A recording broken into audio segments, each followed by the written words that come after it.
Hello, fine folks. So today, as you get started, you're going to be going through some reading on isotopes and ions. I've mentioned these things in previous weeks, and still in an effort to fill in some of the gaps as we look at our periodic table in this morning's quick introduction, uh, hopefully you'll understand better uh, the decimals that you see in the atomic mass on the periodic table symbols, as well as what an isotope is and what an ion is. In this introduction, though, we're only going to cover the isotopes. So when you go to just Google and Google isotope, you're going to find the basic definition. And this definition is the one we use in chemistry, all the same. Each of two or more forms of the same element that contain equal numbers of protons but different numbers of neutrons in their nuclei. You can put the period right there after nuclei.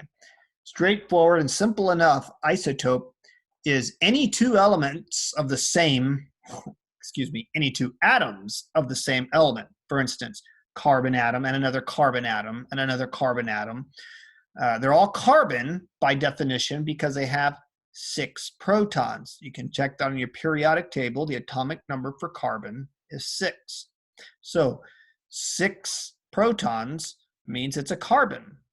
However, one of those carbons might be heavier than another carbon. Doesn't mean it's not carbon because it still has 6 protons, but it's a heavier carbon. What would make a carbon heavier than another carbon? Well, as it turns out in nature, sometimes they contain different numbers, right here, different numbers of neutrons. All right, so having different numbers of neutrons will affect their atomic mass. So again, you have to recall what we know now. Atomic number is the number of protons, and each proton weighs 1 atomic mass unit, just like a neutron weighs 1 atomic mass unit. And that would be 1 plus 1 is 2.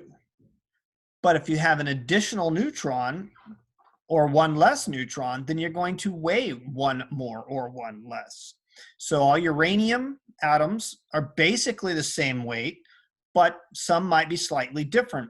And so we put typically on the periodic table for the atomic mass the average number of neutrons by indicating the atomic mass with decimals. We'll see that again if you didn't understand totally. But notice another important thing is that it does not affect the chemical properties. So we won't spend a lot of time on isotopes. You just need to know clean and dry that it's any two atoms of the same element that have different numbers of neutrons. Let's look at an example here.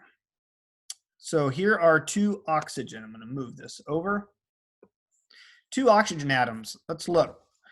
If you look on your periodic table, you have 8 protons. The atomic number for oxygen is 8.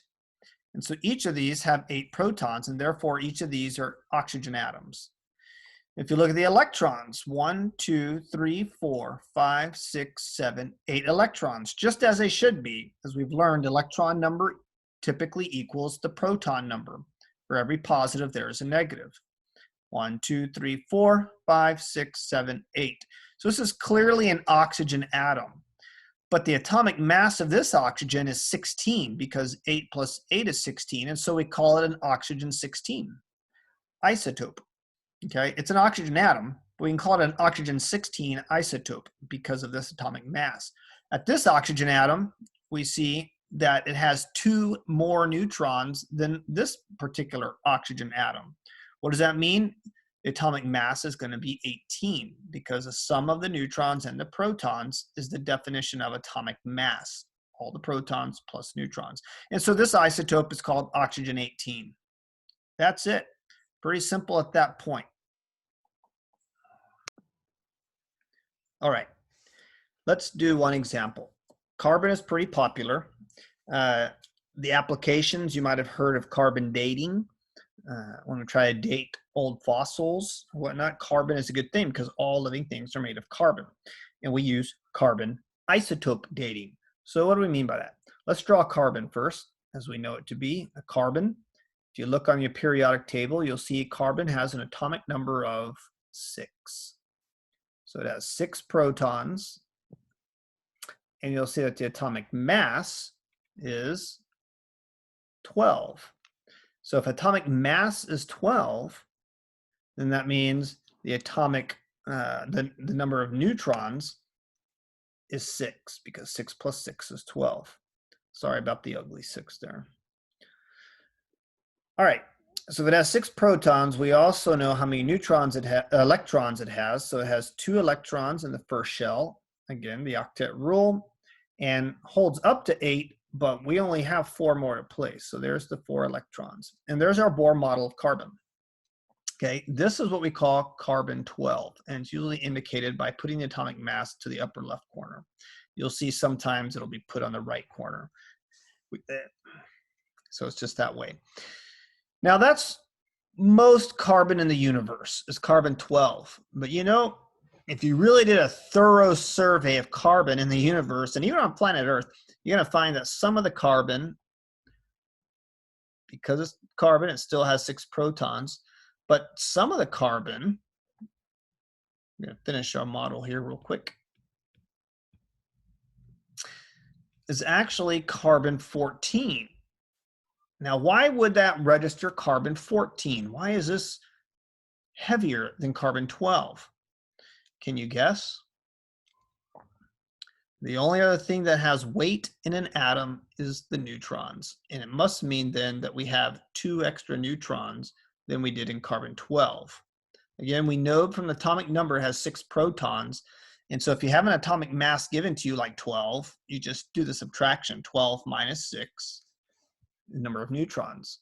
So atomic mass is the number of protons plus the number of neutrons.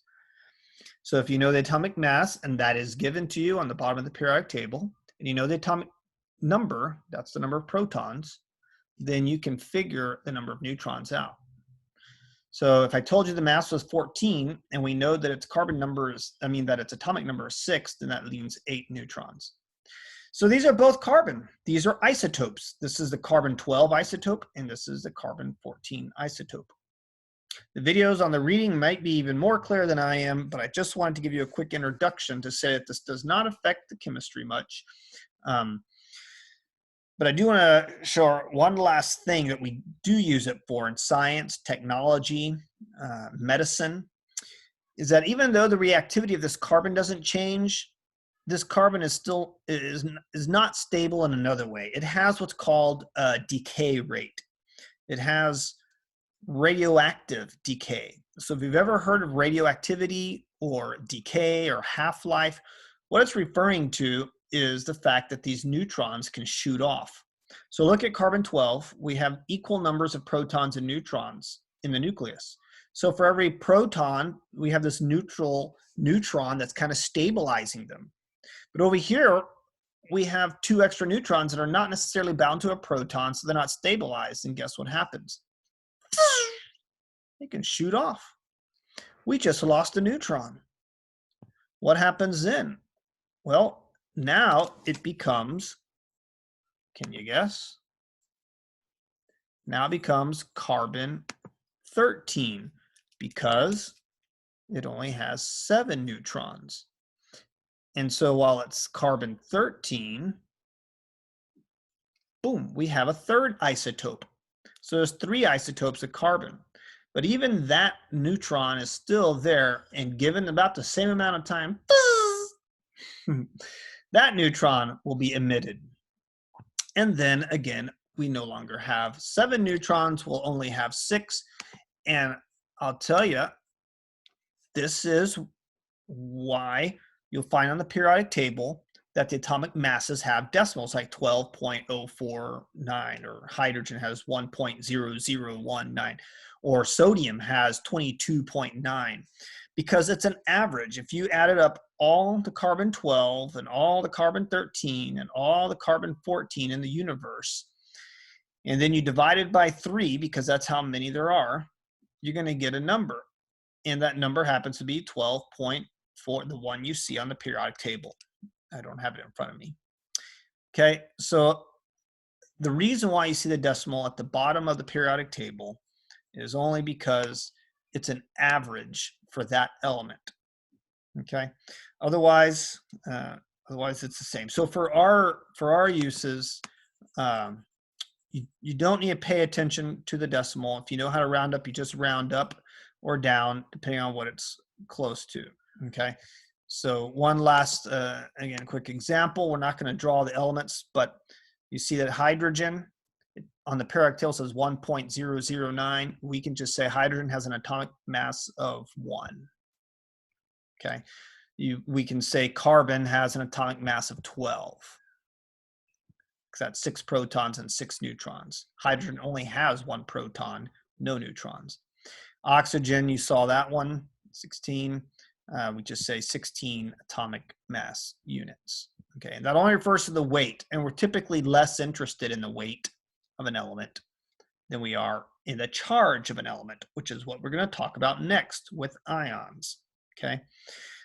Oh yeah, sodium. Sodium, we can just say 23 atomic mass units. We just rounded it up.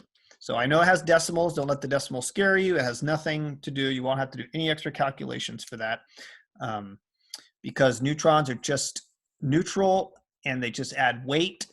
We can use it in technology, and we can detect those neutrons being emitted as radioactive decay, but it doesn't affect the chemical reactivity. Unlike ions, again, which we'll talk about in the next lesson.